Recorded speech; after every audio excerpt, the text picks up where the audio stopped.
Samantala, sa mga oras pong ito ay magtungo naman po tayo ngayon sa San Fernando, Pampanga kung nasaan naroon po ngayon si PNP Chief Ronald Bato de la Rosa para po magbigay ng press conference. Narito po. Ang malaking bansa sa mundo ay have their own taste of terror attacks.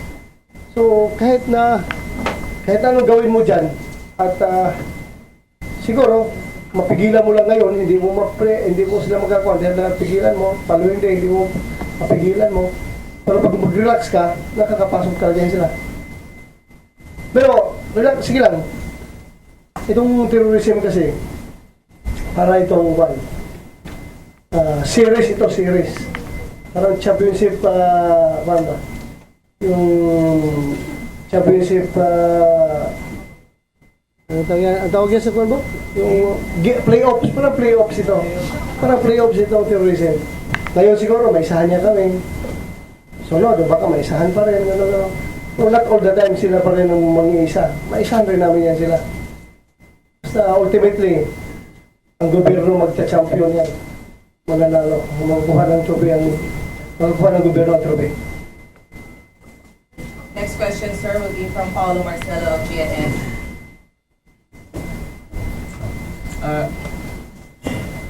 Sir, right now po, are we currently investigating mga ganitong ganitong magnitude ng mga pwede pa pong may inimbestigahan ba tayo ng ganitong klaseng magnitude ng incident rin? Are there any other threats na we're investigating? Sa ngayon, may nangyari na nga, di ba? May nangyari na. So to be prepared, kaya na nag-declare si Presidente ng state of lawlessness or lawless violence para masiguro na hindi na maulit. So we are treating all information, whether basura yan or whether valuable yan, tinitreat namin yan, hindi namin yan dinidisregard. So when you say meron pa bang ibang threat na looming, well, we can say that who knows? Who knows? Nobody knows kung meron pa mangyari. Sa ngayon, yung intelligence community natin ay nagsusumikap. Follow up, after the unfortunate incident in Davao, yung ibang mga police regional officers natin, sir, nagtaas ba ng alert status? Then until now, nakataas ba? Yes, buong Pilipinas yung declaration ko ng full alert status. And I hope itong PRO3, i-maximize sila yung kanilang presensya sa publiko, yung kanilang police visibility. Para anyway, so far wala pa namang nangyari dyan sa PRO3, no? Region 3, wala pang terror attacks dito. Ever since, hindi pa kayo nasabugan dito. Wala pa. So, continue relaxing. Our next question will come from Ray, followed by... Nakunod. Sana walang mayari sana. Yes, sir. Our next question will come from Ray Sansano to be followed by Joshua Antonio. Good afternoon. Ang tanong ko po ay, although kanina medyo napahapyawan yung tungkol sa ating pangabahay pag-asa, based sa report, Central Luzon ang nangunguna sa pagsuporta dito at actually dito po na sa may Bataan tayo may model bahay pag-asa. Sa kabuuan, kumusta po ito sa paningin ng ating sa ating bansa? Kumusta po? Yung kanya-kanyang region, may kanya-kanyang style. Yung dito, sa Region 3, nangunguna kayo. Totoo yan, kayo nangunguna yung inyong bahay pag-asa. Which is, I'm trying to replicate it to other regions. Ginagawa natin best practice itong bahay pag-asa ninyo dito para kopyahin nila doon. Pero yung iba namang regions, meron din sila sariling approach nila. The same manner, basta form of rehabilitation. Kanya-kanyang approach yan, kanya-kanyang region. So, totoo yan, kayo nangunguna dito. And we hope all other regions will follow. Sa naikot ko na po, pareho sila, lahat ng regions may mga ganong na interventions. Close to rehabilitation. Kanya-kanya lang po ang approach, iba-iba. Thank you. Joshua Antonio of UNTV. Sir? For clarification lang po, may natanggap na po kayong report na may mga bomb threats kung sa Metro Manila. Kasi Ngayong araw po, nag-suspend po sila ng klase. Ganun ba? Maraming mga text on the So, ito nga, I am appealing to the public na kung kayo po'y nakatanggap ng text messages about bomb, about IEDs, about bomb threat. Pag hindi ito nanggagaling sa PNP, hindi po ito authentic. Huwag po kayo kagad mag-react. Huwag kayo magpanik. Ang apel ko lang sa mga nagpapasa ng text, hindi na kayo nakakatulong sa pag-frame sa problema, nakadagdag pa kayo sa pagpanik ng taong bayan. Huwag na po nyo i-forward. Pag ito sabi lang na galing kay Mr. Ganito, galing sa aking kaibigan, huwag na nyo i-forward dahil unverified po yan, hindi yan konfirmado. Pero pag kayo nakatanggap ng galing, merong PNP advisory ito galing sa PNP. So, yan po ay authentic at kailangan i-forward natin, i-share natin.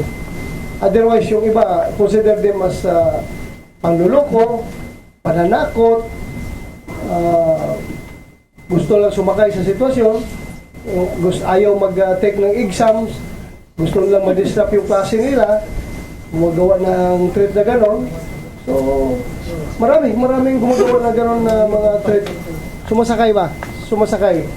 Kawawa yung ating mga kababayan, nabababa yung threshold level sa fear. Madaling matakot at nagpapanik. Ihinto na po natin yan. Second question po. Totoo po ba nagsaano pwersa na po yung ako sa'yo mga drug lord? Ano no? Nagsaano pwersa? Totoo po ba yan? Isa yan sa mga teorya na umuusbong at hindi pa naman talaga natin yan na pino-confirm, pinag-aralan at pinag-imbestigahan. May posibilidad, kaya nga kini-consider, but wala pa tayong strong na evidence to prove na gano'n nga talaga. Pwede. Next question from Maricar Sargano of Brigada News.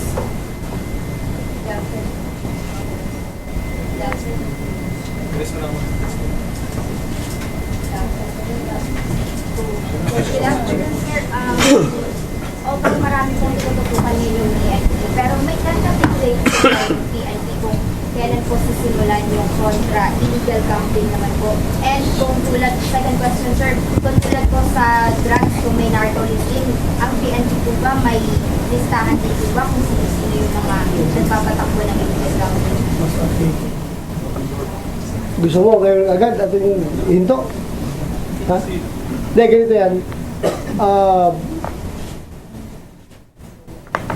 As I've said, marami kami inasikaso ngayon. Number one priority namin itong drugs. Maybe after 6 months, pag kami nananalo dito sa laban na ito, wala na kami ibang tututukan. So, we will shift to illegal gambling.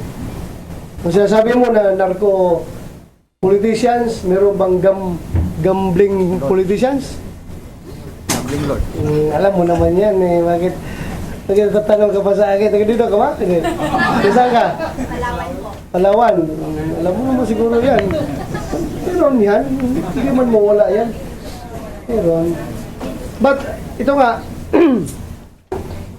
nagtatanong kayo, bakit hindi sinabay yung ating kampanya sa illegal na droga at sa illegal na gambling?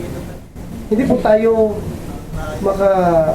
pwedeng isabay dahil yung nga ito nga lang sa gambling pa lang, sa drugs pa lang, running out of time na tayo.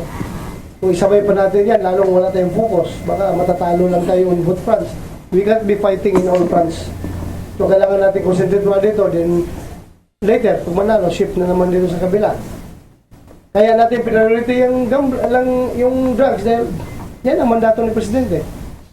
At saka,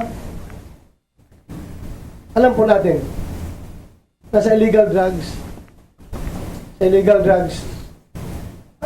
is my practical point of view. Sa illegal drugs, maraming buhay na sasayang. Sa illegal gambling, maraming buhay na bubuhay. Di ba? Practical lang. But it doesn't mean na tinatanggap ko yung pera galing sa illegal gambling. I must tell you honestly, maraming gambling lords na nag-offer ng pera sa akin para tanggapin ko, pero hindi ko tinatanggap. I will never accept that. Kasi, yun nga, after 6 months, pag nanalo tayo sa droga, nakatali na yung kamay ko. Hindi ko na sila pwedeng upakan dahil tumanggap na ko eh. So ngayon, hindi ako tumatanggap. I can tell you honestly, ayaw ko tanggapin. But it doesn't mean na pabayaan ko sila after 6 months. Hindi ako tumatanggap. Pero, yun nga, sa droga, maraming buhay na sasayang. Sa illegal gambling, maraming nabubuhay. Ginagawa sa nakbuhay ito. But still, illegal pa rin yan. Kasi illegal gambling eh. Kaya, yun na lang ang priority decision natin. Mas priority yung mas maraming namamatay na sisirang buhay. Baka mamaya, i-misquote nyo ako na, okay lang pala kay Chimpimpe yung illegal gambling kasi maraming nabubuhay. Huwag nyo akong misquote. Yun ang order of prioritization lang yun. Okay. Next question, sir, will come from Jun Malik of Rappler. Sir, may we get your comments as regards the report na pinapatanggal daw ni Mayor Sara Duterte, yung Chief of Police sa Davao City because of the bombing incident. Dahil, because of that, The bombing incident po. totoo po yun. Totoo po yun. In fact, pati yung task force Davao, pinapatanggal niya. Yung army. But, mag-uusap pa kami. I will talk to her. I will see what I can do.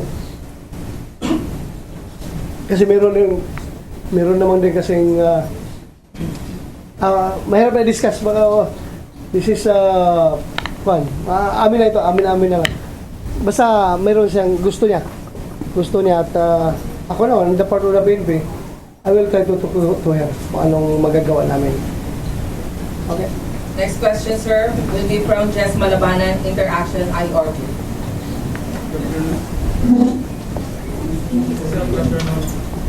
Thank you. Good afternoon. Sir, kanina sir, reiterate mo yung warning na naman sir.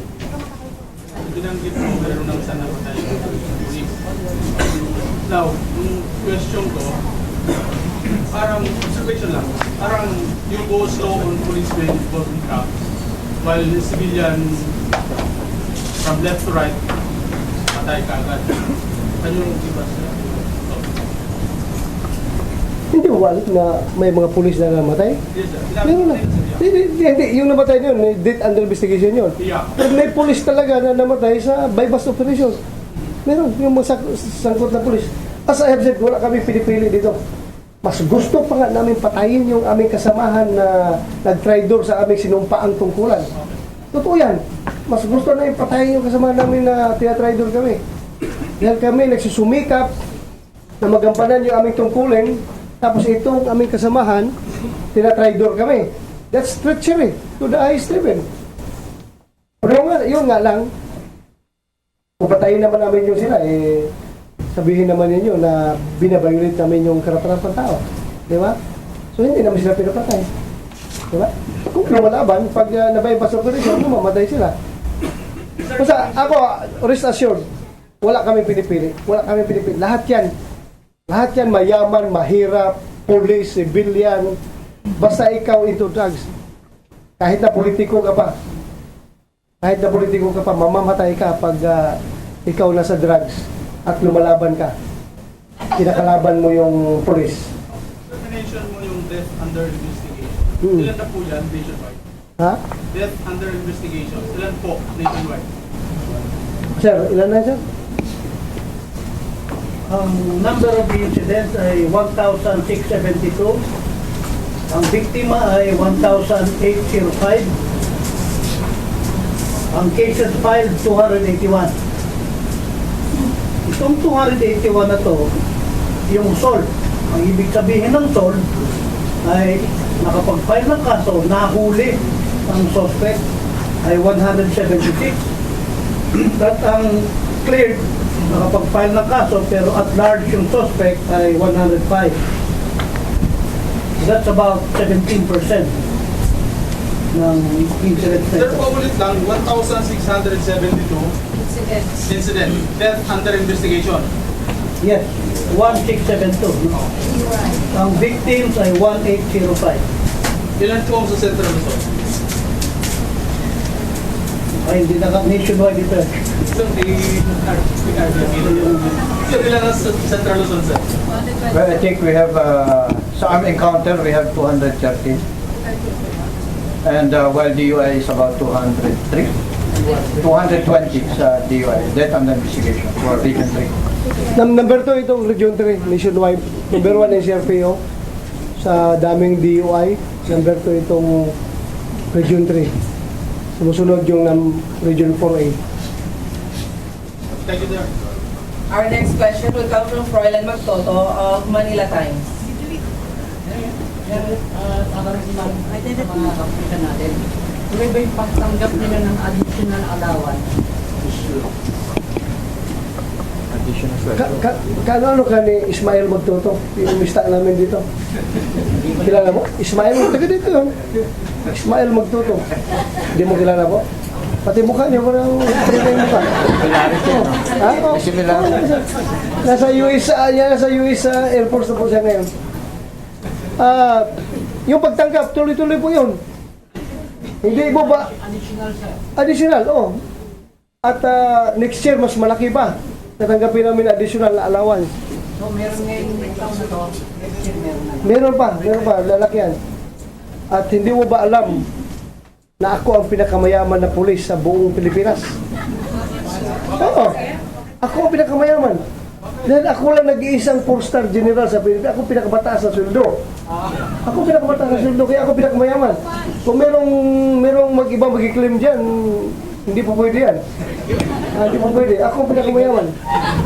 Ako pinakabataas sa sweldo eh. 4-star ako. Pinakamalaki yung sweldo. Ha?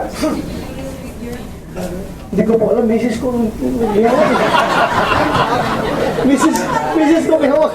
Hindi ko po alam. Binibigyan ako ni misis ng allowance. Allowance dito eh, 2,000 for this week. Allowance mo. Every week, bigyan ako 2,000 pang allowance. Sir, 60 Yan lang po. 60 jet. Ako, meron ba dito? Ikaw, alam mo, kung mo, suldo ko?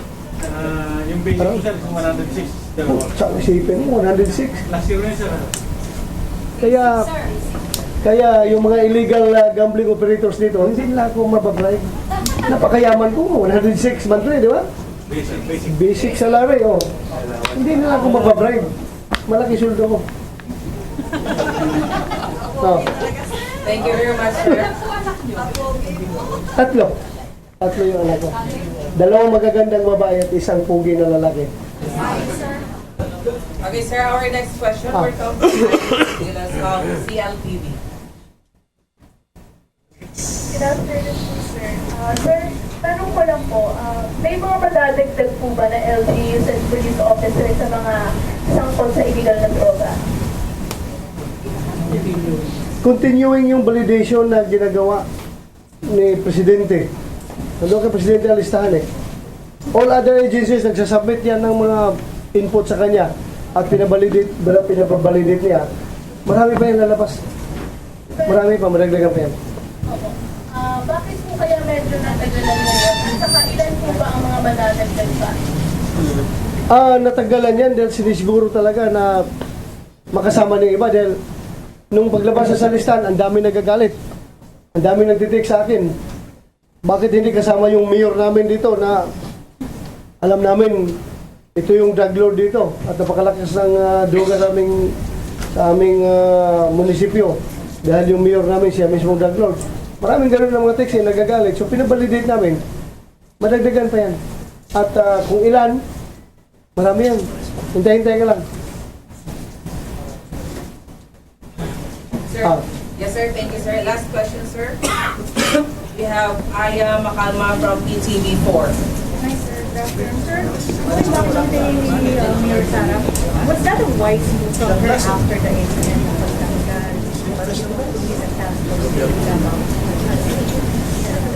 Okay. I cannot comment about that.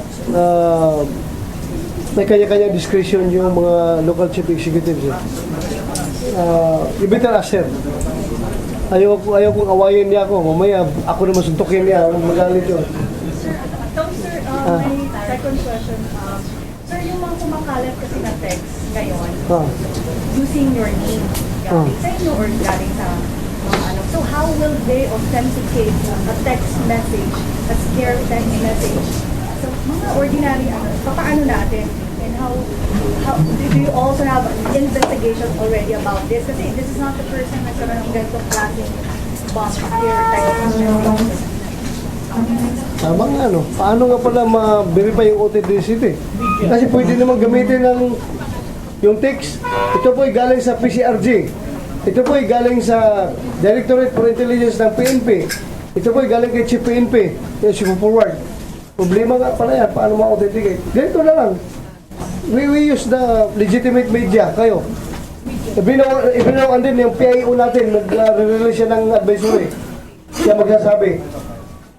So pag sinabing PIO ang nagsabi, PIO ang source, tapos kayo mismo nakakatanggap, at tulungan nyo kami mag-disseminate yan. Other than that, huwag kayong maniwala. Tama, ano?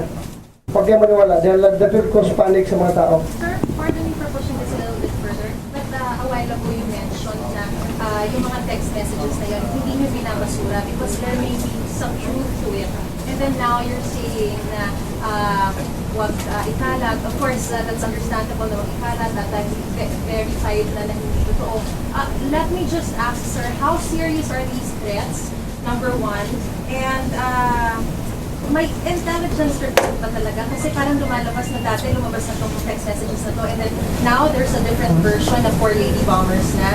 So may mga different versions ba to? And what is the purpose for releasing or kumbaga, spreading this kind of text messages? Alam mo, Maris, yung spreading, we are not the ones spreading. Yes, Ini-spread lang namin sa aming mga lower units para aware sila about the information. Ang problema kasi yung media, yung aming internal lang na documents, kinakapture ng media, tapos pinapasa sa iba, kaya na-share tuloy sa mga tao na hindi dapat mapag-sharean. They are classified information. Sir, kasalanan pala namin. Totoo yan. Sir, totoo. how serious are these threats? And what is the purpose of... Very serious. Kaya ka namin pinagtuunan ng pansin. No. So, ano ang totoo, sir? May katotohanan ba yung messages na ito? As what you've mentioned earlier? Di ganito. Or ngayon, sinasabi nyo that these text messages are not verified? Hindi, ganito yan. Ang ibig ko sabihin na i-stop ninyong ikalat yung mga nagkakalat na text messages na alam naman natin na mga kalukuhan yun. I am discouraging the public to disseminate to the public dahil magkukos ng panic nga. Ang sa amin naman, lahat na pumapasok sa amin, sa organization, hindi namin kaagad di-dismiss as hoax. Talagang tinitreat namin yan at pinaprocess. Tingnan namin kung talaga binabalidate kung totoo. Kasi sayang man din. Mamaya totoo yan. So, lahat na pumapasok sa amin, ito-consider namin na valuable information. So yung four lady bombers in Metro Manila, do you consider this as hoax? Or do you consider this as a possible verified information? Hindi namin nilabas yan. Amin lang yun eh. Dahil, sir, kasi kumakalat sa lahat. Yun nga, A lot of people are kasi. actually concerned. So we need an assurance from the PNP chief mismo. We are addressing that information. We are addressing that intelligence properly. So you're not dismissing it? We are not dismissing it. Kaya nga man disseminate sa baba. Pero para sa amin lang sana yan, hindi para sa public. Not for public consumption. Eh, kaso, kinuha ninyo, binalita nyo, sige na lang, okay na lang. Okay na lang. Ha? Okay lang. Pero tinitreat namin yan. We are addressing that. Hindi namin yan dismiss. Last two questions, sir. From Franz Tuguero of TV5. Parang with August 5 intel information na yung for missing lulusutan, kaya nagkaroon talaga ng bombing. Very specific information.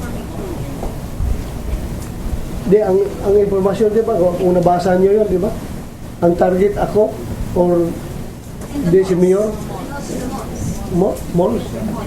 Nasa ako yan? Ano ba nakalagay? Nakalagay? Yung information sa amin, suicide bombing yun. Yayakapin ako ng naka-vest ng bomba na babae na nakasuot ng ano yun, yung makapal na sani na pero kung kasing ganda yung dalawa maggayakap sa akin, yayakapin ko rin kayo. Akala nyo? Yayakapin ko rin kayo. Magyakap kayo sa akin. Tingnan natin kung anong bumbag sa sabog. Careful, careful. Careful. Careful. Careful. Ha? Laka. Nanonood yung misis ko ngayon. Kaya ko nito mamaya. Ano? So, may possibility nga na nalusutan. Ano yung tingin nyo doon? May intel noong August 25, it happened. Ano pang masasabi ko niyan? Alam mo, sige akong deny na hindi nalusutan, may sumabog na eh.